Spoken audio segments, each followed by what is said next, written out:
قرآن قرآن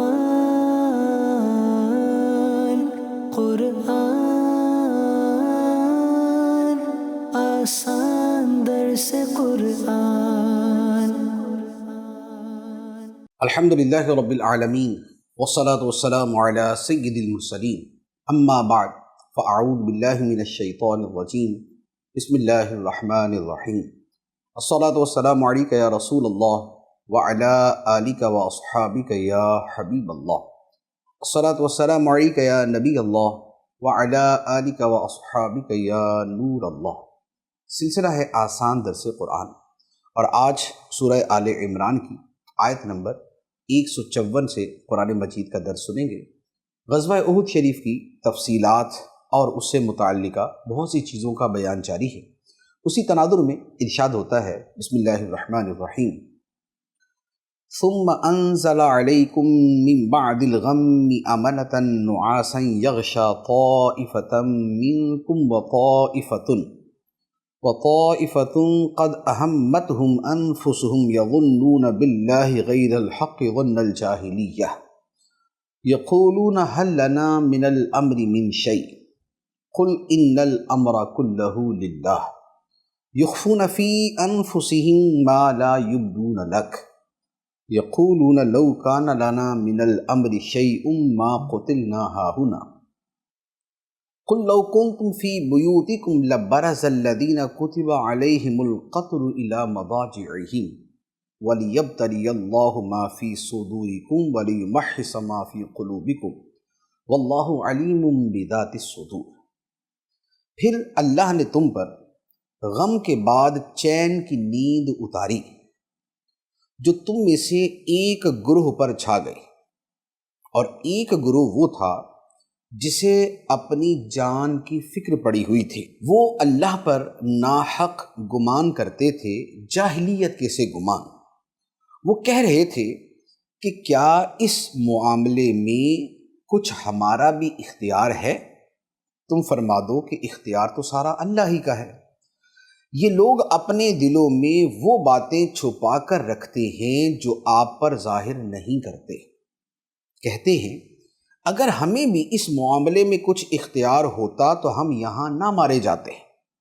اے حبیب، تم فرما دو کہ اے لوگو، اگر تم اپنے گھروں میں بھی ہوتے، جب بھی جن کا مارا جانا لکھا جا چکا وہ اپنی قتل گاہوں کی طرف نکل کر آ جاتے، اور اس لیے ہوا کہ اللہ تمہارے دلوں کی بات آزمائے اور جو کچھ تمہارے دلوں میں پوشیدہ ہے اسے کھول کر رکھ دے، اور اللہ دلوں کی بات جانتا ہے۔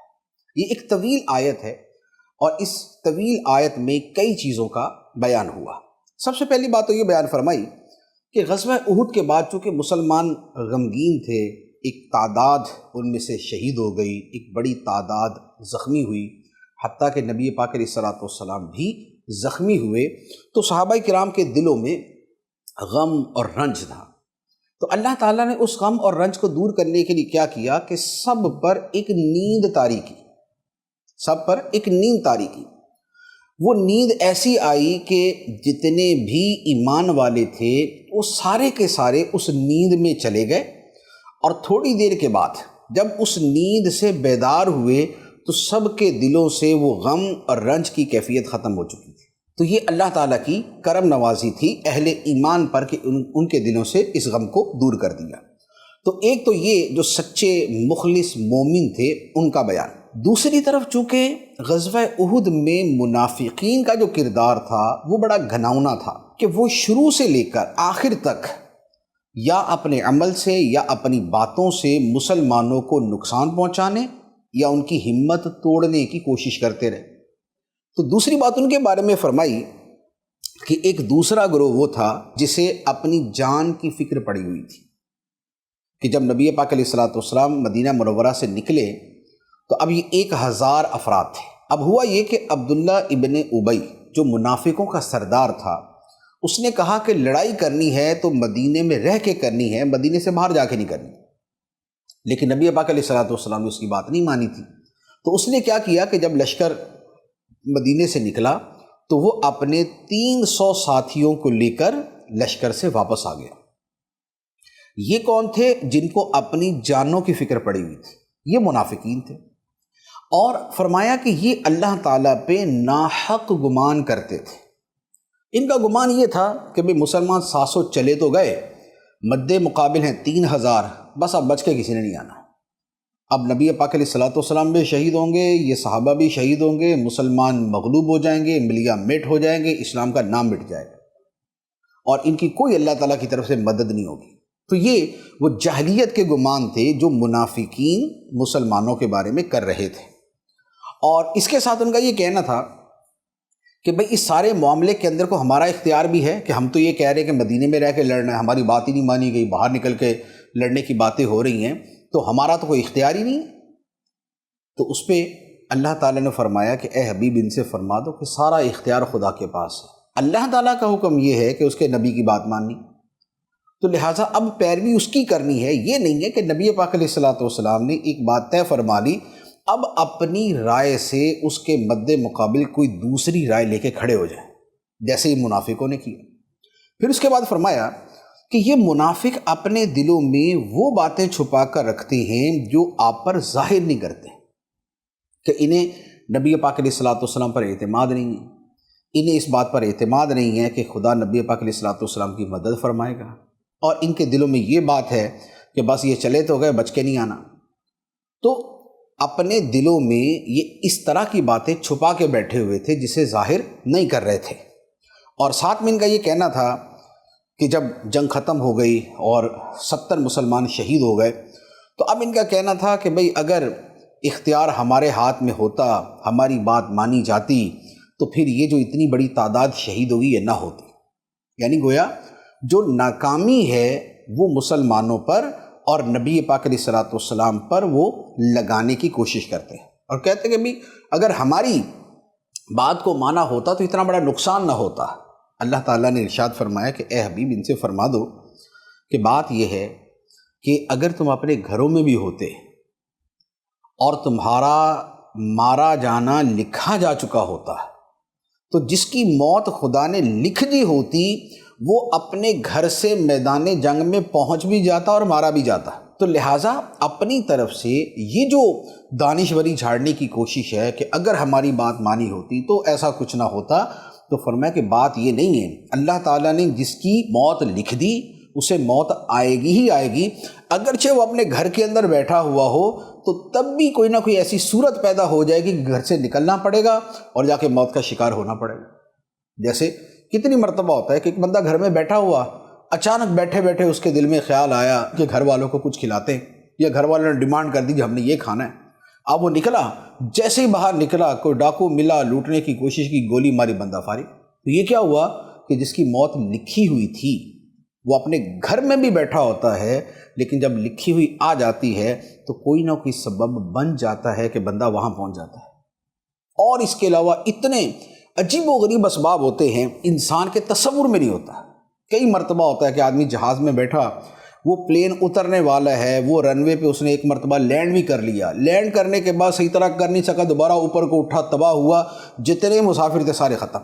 حالانکہ اپنی طرف سے دنیا کی محفوظ ترین سواری میں بیٹھے، لینڈ بھی کر لیا، اپنی طرف سے بس بیلٹیں اب کھولنے ہی لگے تھے، لیکن اچانک دوبارہ اڑنا پڑا اور جہاز تباہ ہوا اور ختم ہو گیا۔ اور اس طرح کے نہ جانے کتنے واقعات ہوتے ہیں۔ تو بات یہ ہے، اللہ تعالیٰ نے فرمایا کہ اے حبیب ان سے فرما دو کہ اگر تم اپنے گھروں میں بھی ہوتے، جب بھی جن کا مارا جانا لکھا جا چکا تھا وہ اپنی قتل گاہوں کی طرف نکل کر آ جاتے ہیں۔ لہذا زندگی موت کا معاملہ جو ہے یہ خدا کے اختیار میں ہے۔ اور باقی یہ جو سارا کچھ ہے کہ مسلمانوں کو اتنا نقصان ہوا کیوں؟ جب نبی پاک علیہ الصلوۃ والسلام ان کے ساتھ ہیں، جب مسلمان حق پر تھے، جب یہ خدا کے لیے لڑ رہے تھے، خدا کی راہ میں لڑ رہے تھے، خدا کے دین کی خاطر لڑ رہے تھے، تو پھر ان کے ساتھ اتنا جو ہے وہ نقصان دہ معاملہ کیسے ہوا؟ تو اللہ تعالیٰ نے فرمایا کہ یہ خدا کی حکمت ہے، کہ یہ سارا کچھ اس لیے ہوا کہ اللہ تعالیٰ تمہارے دلوں کی باتوں کو آزمائے کہ یہ سب ہوتا ہے تو کون کیا بولتا ہے، کون کیا کہتا ہے، کس کا کیا عقیدہ سامنے آتا ہے، کس کے دل کی چھپی ہوئی کیا بات سامنے آتی ہے۔ تو یہ اللہ تعالیٰ ان کاموں کے لیے جو ہے وہ جو دلوں کی باتیں ہیں انہیں کھولنے کے لیے، جو حقیقت حال ہے اسے ظاہر کرنے کے لیے یہ فتح و شکست کا معاملہ فرماتا ہے۔ تو یہ بہت سی حکمتیں یہاں پر بیان کی گئی۔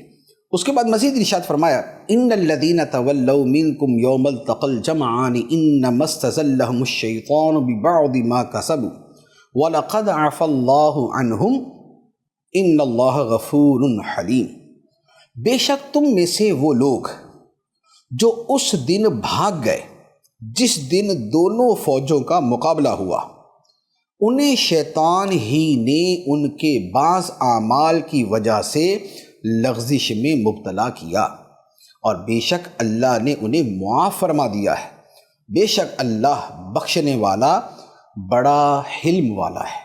جو صحابہ کرام میدان جنگ میں ثابت قدم نہ رہ سکے اور میدان احد سے وہ چلے گئے تھے، اللہ تعالیٰ نے ان کے بارے میں فرمایا کہ انہیں یہ لغزش ان کے اپنے ہی اعمال کی وجہ سے شیطان نے کروائی۔ وہ کیا کہ نبی پاک علیہ الصلوۃ والسلام نے وہ جو 50 تیر انداز مقرر کیے تھے کہ کسی صورت وہ اس درے کو، اس جگہ کو نہیں چھوڑیں گے، لیکن انہیں چھوڑ دیا، اور چھوڑنے کے نتیجے میں یہ ان کی خطا جو تھی یہ بقیہ کے لیے بھی نقصان کا سبب بن گئی، اور یہ لغزش ان سے شیطان نے کروائی۔ یعنی یہاں بیان فرما دیا کہ اس لغزش میں کوئی نبی پاک علیہ الصلوۃ والسلام کی نافرمانی ان کا مقصد نہیں تھا، بلکہ انہوں نے دیکھا کہ فتح ہو گئی ہے، مال غنیمت جو ہے وہ جمع کیا جا رہا تھا، وہ چھوڑا ہے، تو فرمایا کہ یہ لغزش انہیں شیطان نے کروائی، اور اس کے نتیجے میں پھر سب کو نقصان بھی پہنچا۔ اب یہ بات کس کی ہوئی؟ یہ صحابہ کرام کی بات ہو رہی ہے۔ اب ظاہری اعتبار سے تو بڑی عجیب بات ہے کہ صحابہ کرام جیسی عظیم ہستیاں ایک تو میدان جنگ سے بھاگ گئی، اور دوسرا جو ہے ان کی وجہ سے اتنا سارا نقصان ہو گیا، لیکن اللہ تعالیٰ نے کیا بیان فرمایا؟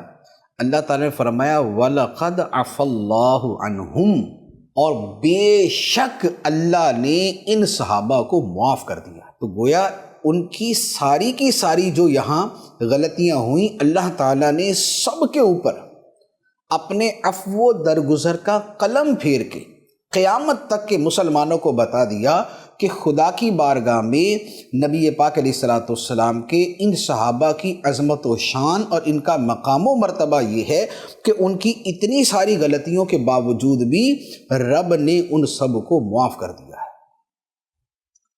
اس سے یہ پتہ چلا کہ اگر تاریخی روایات کے اعتبار سے کچھ ایسی چیزیں بھی سامنے آئیں کہ جس سے یہ لگے کہ معاذ اللہ کچھ ایسی چیزیں ہوئی ہیں جو نہیں ہونی چاہیے، جنہیں مشاجرات صحابہ کہا جاتا ہے، یا اس سے ملتی جلتی کچھ اور چیزیں ہوں گی، تو ان سب کے بارے میں ہمارا رویہ کیا ہونا چاہیے؟ یہ نہیں ہے کہ ہم بولے کہ بھئی تاریخ میں جب موجود ہے ہم تو وہی باتیں کریں گے۔ جیسے آج کل بد باطن اور بد زبان لوگ صحابہ کرام کے بہت سے معاملات کو اچھالتے ہیں، کبھی کسی صحابی پہ تنقید، خاص طور پہ حضرت امیر معاویہ رضی اللہ تعالیٰ عنہ پر تنقید کرتے ہیں، تو یہ سب گمراہی ہے۔ کسی ایک صحابی کی گستاخی بھی گمراہی ہے اور تباہی ہے۔ اب آپ غور کریں کہ یہاں جو معاملہ ہوا وہ کتنا بڑا معاملہ ہے کہ نبی پاک علیہ الصلوۃ والسلام کا ڈائریکٹ حکم موجود ہے، اور پھر اس حکم پر عمل نہ کرنے کی وجہ سے 70 صحابہ کرام شہید ہو گئے۔ اچھا، پھر اس کی وجہ سے نبی پاک علیہ الصلوۃ والسلام کا ایک دانت مبارک جو ہے اس کا ایک حصہ شہید ہوا، خود سرکار دو عالم صلی اللہ علیہ وآلہ وسلم زخمی ہو گئے۔ اتنا کچھ ہونے کے باوجود بھی ان صحابہ کے ایمان، اخلاص کی وجہ سے اللہ تعالیٰ نے فرمایا کہ میں نے ان کو معاف کر دیا۔ تو یہ ہے صحابہ کی عظمت کہ جو واقعہ ہوا وہ اس لیے بیان ہوا تاکہ مسلمان عبرت اور نصیحت حاصل کریں کہ اللہ کے رسول کی نافرمانی نہیں کریں، تاکہ مسلمان یہ سمجھیں کہ فتح و شکست کے معاملات ہوتے ہیں اور یہ خدا کا نظام ہے، لیکن کچھ بھی ہو جائے جو صحابہ کرام کی عظمت ہے اس پر کسی صورت حرف نہیں آنا چاہیے۔ یہ اس واقعے اور اس آیت کا ایک بہت بڑا درس ہے کہ جس سے آج کل بہت سے جو اپنے آپ کو جو ہے وہ پڑھا لکھا یا تاریخ دان یا تاریخ پڑھنے والا یا حقائق بیان کرنے والا قرار دے کے اپنی بد باطنی کا مظاہرہ کرتے ہیں اور صحابہ کرام کی گستاخیاں کرتے ہیں۔ جب خدا ان کے بارے میں فرما رہا ہے کہ اللہ نے انہیں معاف کر دیا، تو اب بتائیے خدا نے تو معاف کر دیا، تو یہ کس بات کے ٹھیکیدار ہے کہ یہ بولتے پھرے کہ نہیں جی خدا نے معاف کر دیا ہم نہیں کریں گے؟ خدا نے معاف کر دیا، اللہ تعالیٰ نے جنت کی بشارت سنا دی، اللہ تعالیٰ نے فرما دیا وہ کلم وعد اللہ الحسنہ، خدا نے تمام صحابہ سے جنت کا وعدہ کیا ہے۔ تو اب بتائیے کہ خدا تو فرما رہا ہے جنتی ہیں، اور یہ والے کوئی تاریخ کی کسی کتاب کی کوئی چیز لے آئیں، کبھی کوئی چیز لے کے آ جائیں اور کسی کے معاذ اللہ جہنمی ہونے کا حکم لگائیں، کسی کے کسی کچھ اور ہونے کا حکم لگائیں، تو یہ سوائے اس کے کہ یہ خباثت قلبی ہے، بد باطنی ہے اور کچھ نہیں۔ لہذا صحابہ کرام کے بارے میں اپنی زبانوں کو بہت زیادہ محتاط رکھنا چاہیے، اور کسی ایسے شخص کی بات سننا اور تقریر سننا بھی حرام ہے جو صحابہ کرام کے خلاف کلام کرتا یا اولیاء کرام ہی کے خلاف کلام کرتا، اس کا واعظ سننا، اس کی تقریر سننا، اس کی بات سننا، یہ ویسے ہی حرام ہے۔ تو یہ بڑا ایک نازک معاملہ ہوتا ہے، اس پہ بہت زیادہ کانشیس رہنے کی ضرورت ہے۔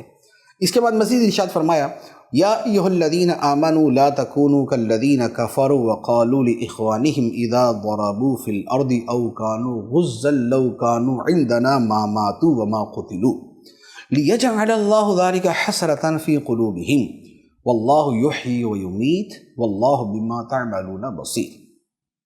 اے ایمان والو، ان کافروں کی طرح نہ ہونا جنہوں نے اپنے بھائیوں کے بارے میں کہا جب وہ سفر میں یا جہاد میں گئے کہ اگر یہ جانے والے ہمارے پاس ہوتے تو نہ مرتے اور نہ قتل کیے جاتے۔ فرمایا کہ ان کی طرح یہ نہ کہو تاکہ اللہ ان لوگوں کے دلوں میں اس بات کا افسوس ڈال دے، اور اللہ ہی زندہ رکھتا اور مارتا ہے، اور اللہ تمہارے تمام اعمال کو خوب دیکھ رہا ہے۔ یہاں پر فرمایا کہ کافروں کی طرح نہ ہونا، اس سے مراد جو اصلی کافر ہیں وہ بھی ہو سکتے ہیں، اور اس سے مراد منافق بھی ہیں۔ تو یہاں منافقوں کے اعتبار سے میں بات کرتا ہوں کہ عبداللہ ابن ابی اور اس جیسے منافقوں نے اپنے نسبی بھائیوں دوستوں سے یا اپنے منافقت کے بھائیوں دوستوں سے کہا کہ یہ جنگ میں گئے اور مارے گئے، اگر یہ ہماری بات مانتے تو جیسے ہم 300 بھاگ گئے تھے کہ ہم نے جنگ میں شرکت ہی نہیں کی، اگر یہ بھی ہمارے ساتھ رہتے تو یہ بھی نہ مارے جاتے، تو بس ہماری بات نہ ماننے کی وجہ سے مارے گئے۔ اللہ تعالیٰ نے فرمایا کہ اے ایمان والو، تم ایسی بات نہ کہنا، کیوں؟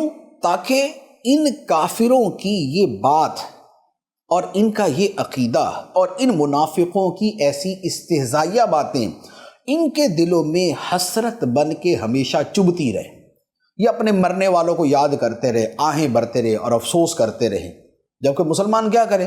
مسلمان شہید ہونے والے پر اس اعتبار سے تو کچھ افسوس کرے گا کہ وہ دنیا سے چلا گیا، لیکن اس پر خوشی منائے گا کہ خدا نے شہادت کا مرتبہ عطا فرمایا، کیونکہ جو مسلمان ہے وہ تو اس شہادت کو ایک عظیم مرتبہ اور ایک عظیم سعادت سمجھتا رہے گا، جبکہ یہ منافق اسے موت اور اپنے ان دوستوں بھائیوں سے جدائی اور فراق اور پتہ نہیں کیا کیا سمجھتے رہے۔ تو فرمایا کہ مسلمان ایسی بات نہ کہیں تاکہ اس طرح کی باتیں ان منافقوں، ان کافروں کے دلوں میں حسرت اور افسوس کا ذریعہ بن کے چبھتی رہے، اور باقی رہی یہ بات کہ ان کا یہ کہنا، منافقوں کا یہ کہنا کہ ہمارے بھائیوں نے ہماری بات مانی ہوتی، نہ جہاد میں جاتے، نہ شہید ہوتے، تو اللہ تعالیٰ فرماتا ہے کہ ان کی باتیں ہیں جھوٹ۔ کیوں؟ اس لیے کہ واللہ یحیی و یمیت، زندگی دینا اور زندہ رکھنا تو خدا کا کام، موت دینا تو خدا کا کام۔ تو ان کا یہ کہنا کہ اگر نہ جاتے تو نہ مرتے، یہ کیسے کہہ سکتے ہیں؟ جس کی موت آئی ہوتی، تو جیسے پچھلی آیت میں فرمایا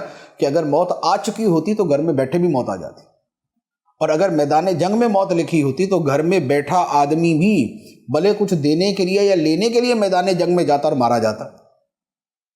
تو لہذا مسلمان کا جو عقیدہ ہے وہ یہ ہے کہ زندگی دینا اور زندہ رکھنا یہ بھی خدا کا کام ہے، اور موت دینا بھی خدا کا کام ہے۔ اب اس کے بعد اللہ تعالیٰ نے ارشاد فرمایا وَلَئِن قُتِلْتُمْ فِي سَبِيلِ اللَّهِ أَوْ مُتُّمْ لَمَغْفِرَةٌ مِّنَ اللَّهِ وَرَحْمَةٌ خَيْرٌ مِّمَّا يَجْمَعُونَ، اور بے شک اے مسلمانوں، اگر تم اللہ کی راہ میں شہید کر دیے جاؤ یا مر جاؤ تو اللہ کی بخشش اور رحمت اس دنیا سے بہتر ہے جو یہ لوگ جمع کر رہے ہیں۔ یہ مسلمانوں کو بشارت کہ فرمایا اے مسلمانوں، تم راہ خدا میں جاؤ اور پھر شہادت کی موت مل جائے، لڑے اور شہید ہو گئے، یا تم راہ خدا میں نکلے، شہادت تو نہیں ہوئی لیکن ویسے موت آ گئی، کہ جیسے موت تو آنی ہوتی۔ تو فرمایا دونوں صورتوں میں خدا کی طرف سے بخشش اور رحمت کے تم مستحق بنتے، اور یہ خدا کی بخشش اور رحمت ان پیچھے رہ جانے والوں کی ساری دنیا جمع کرنے سے زیادہ بہتر ہے، کیونکہ خدا کی بخشش اور رحمت مل گئی تو پھر کسی اور شے کی پرواہ نہیں، اور ساری دنیا مل گئی اور خدا کی بخشش نہ ملی اور رحمت نہ ملی تو یہ ساری دنیا کا ملنا بھی بیکار ہے۔ اب اس کے بعد فرمایا وَلَئِن مُتُّمْ أَوْ قُتِلْتُمْ لَإِلَى اللَّهِ تُحْشَرُونَ، اور اگر تم مر جاؤ یا مارے جاؤ، بہرحال تمہیں اللہ کی بارگاہ میں جمع کیا جائے گا۔ تو فرمایا کہ راہ خدا میں مارے جاؤ یا ویسے موت آ جائے تو بخشش اور مغفرت، اور اگر راہ خدا میں تم نہ بھی نکلو تو کیا پھر موت نہیں آنی؟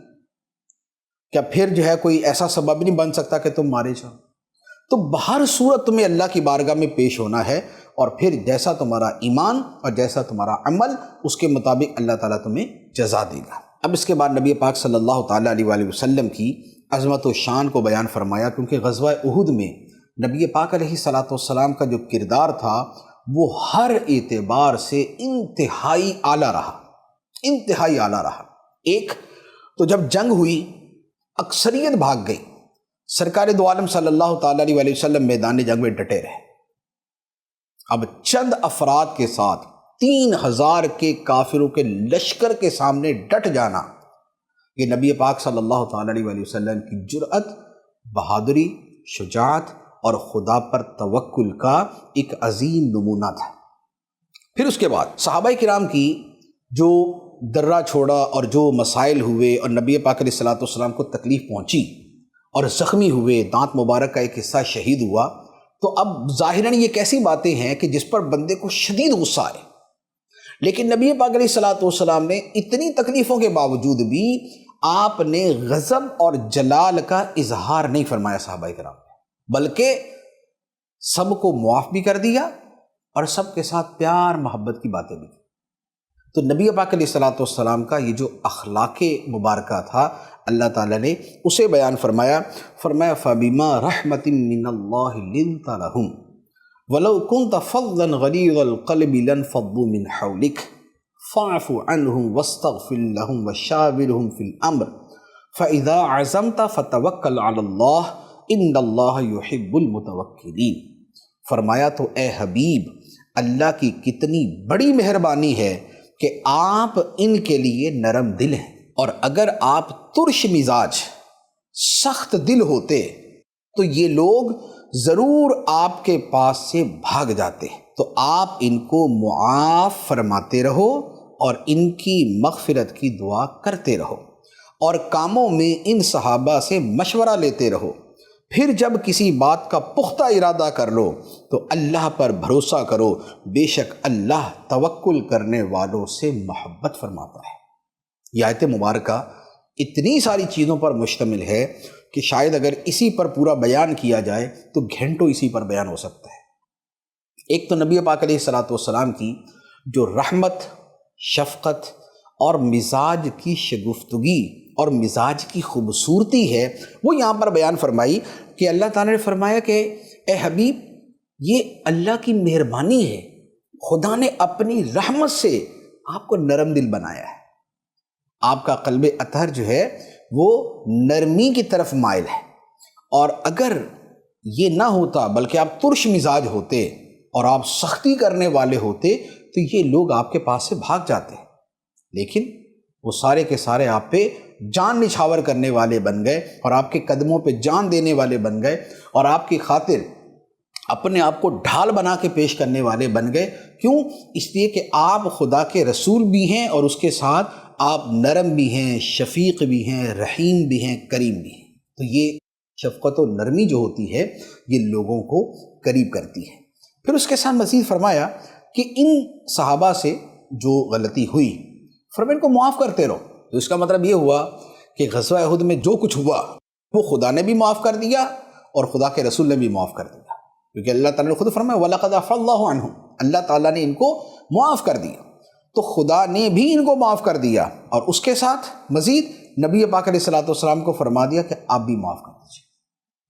تو خدا نے بھی معاف کیا، نبی پاک علیہ السلام نے معاف کیا۔ اس کا مطلب یہ ہوا کہ صحابہ کرام وہ ہیں کہ جنہیں عفو درگزر کی اور جنہیں معافی کا مژدہ بارگاہ خدا سے بھی ملا، بارگاہ مصطفیٰ سے بھی ملا، اور ساتھ فرمایا کہ ان صحابہ کرام کے لیے بخشش کی دعا کرتے رہو، اے اللہ بخش دے، اے اللہ بخش دے۔ اب آپ غور کریں کہ نبی پاک صلی اللہ تعالیٰ علیہ وسلم نے اللہ کے اس حکم پہ عمل کیا، یقیناً کیا۔ تو خدا نے فرمایا کہ ان صحابہ کے لیے بخشش کی دعا کرو، تو آپ نے کی۔ اب دوسرا سوال یہ ہے کہ جب نبی پاک علیہ السلام نے ان صحابہ کے لیے بخشش کی دعا کی اور وہ بھی خدا کے حکم پر کی، تو خدا نے اس دعا کو قبول کیا یا نہیں؟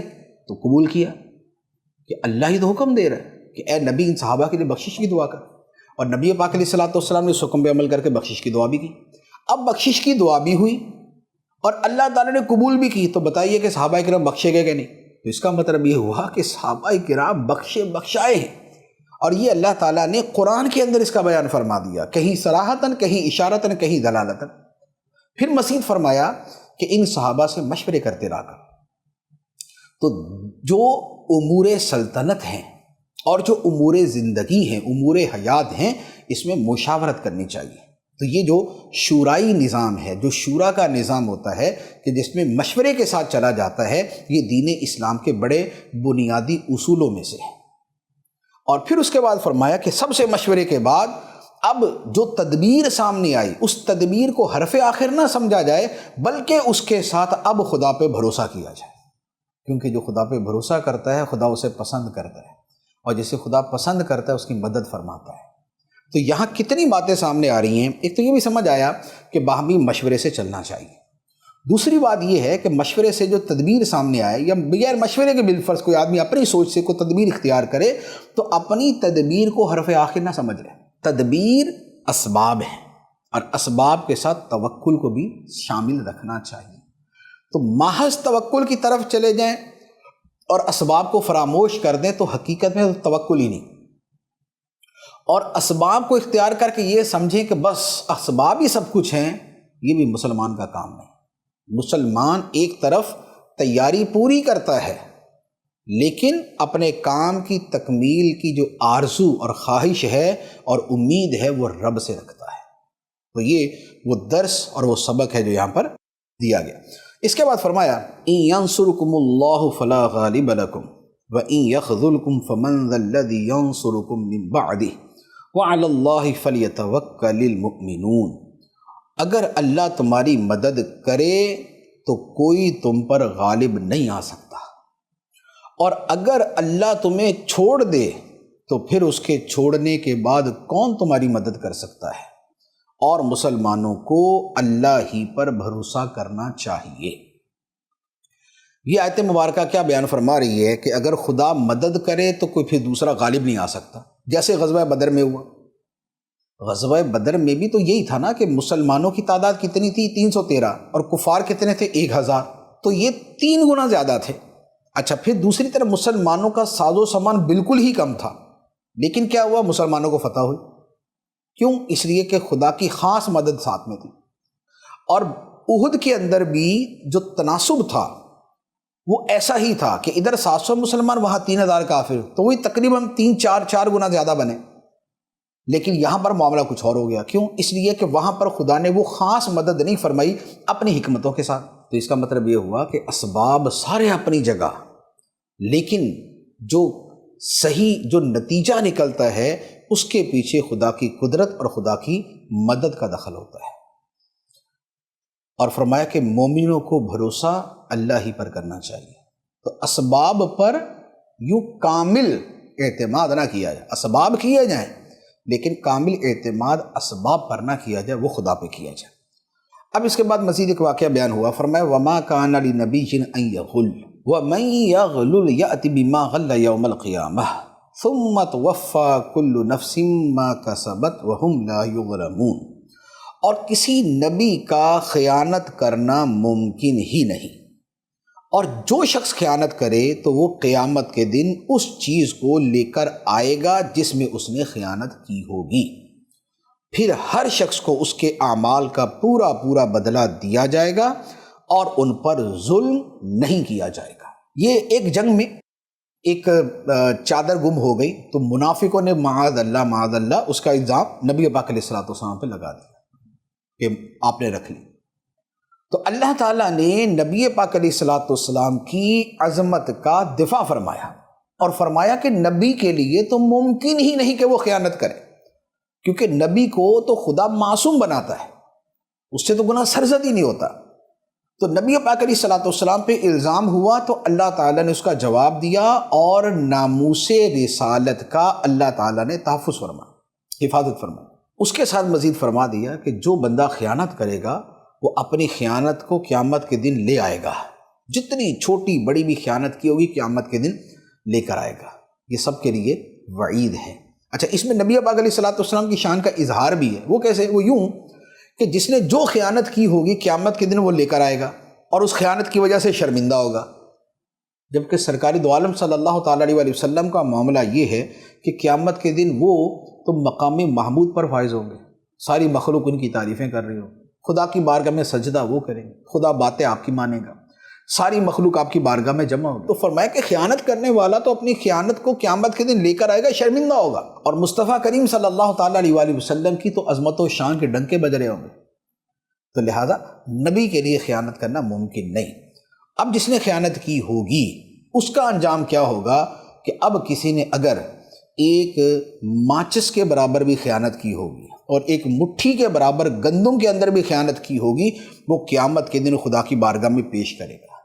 تو یہ جو ہمارے ہاں جو سرکاری عہدوں پر فائز ہو کر اور دیگر چیزوں میں جو کروڑوں روپے کی خیانتیں ہوتی ہیں، کبھی گندم میں خیانت، کبھی چینی میں خیانت، کبھی کسی اور چیز میں، کبھی کسی اور چیز میں کرپشن، کبھی فلاں چیز کے اندر جنا گڑبڑ کر دی، تو یہ جتنے خیانتوں کے ڈھیر لگا کے بیٹھے ہوتے ہیں یہ ساری کی ساری قیامت کے دن لے کے آئیں گے۔ جس نے جتنی گندم جو ہے وہ کرپشن کی ہے، جتنی چینی کرپشن کی ہے، جس نے جتنی چیزوں کے اندر کرپشن کی ہے، قیامت کے دن سارے ڈھیر کے ساتھ خدا کی بارگاہ میں پیش ہوگا، ساری دنیا ساری مخلوق دیکھ رہی ہوگی اس بندے نے یہ خیانت کی تھی۔ تو دنیا میں تو چار ہواریوں جواریوں کے ساتھ آدمی اپنی خیانت کو جو ہے وہ چھپا لیتا ہے، لیکن قیامت کے دن کچھ نہیں چھپے گا۔